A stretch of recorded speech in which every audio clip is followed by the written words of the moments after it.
টুকুর পাহাড় জয়। পাহাড়ের কোলে ছোট্ট কাঠের বাড়িতে থাকে টুকু। সকালবেলা ঘুম ভেঙেই সে দরজা খুলে বাইরে তাকালো। বাইরে এত সুন্দর রোদ। টুকু আস্তে আস্তে বারান্দা দিয়ে নামলো, তারপর মাটির রাস্তা ধরে হাঁটতে লাগলো। হঠাৎ সামনে তাকিয়ে সে থমকে দাঁড়ালো। ওয়াও! বিশাল বরফ ঢাকা পাহাড়। এতদিন জানালা দিয়ে দেখেছে, আজ খুব কাছে মনে হচ্ছে।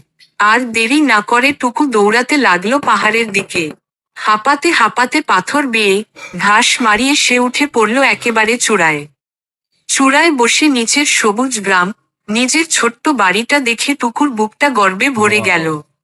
আমি পেরেছি। ঠিক তখনই পেছনে থেকে ডাক টুকু।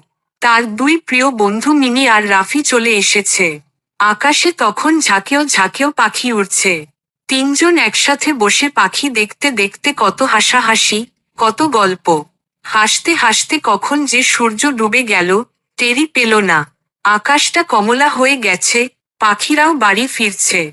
এবার ফেরার পালা। তিনজনে হাত ধরাধরি করে পাহাড় থেকে নামতে লাগলো। চারপাশে জোনাকি জ্বলছে। টুকু আজ খুবই আনন্দিত, সে আজ ভালো সময় কাটিয়েছে।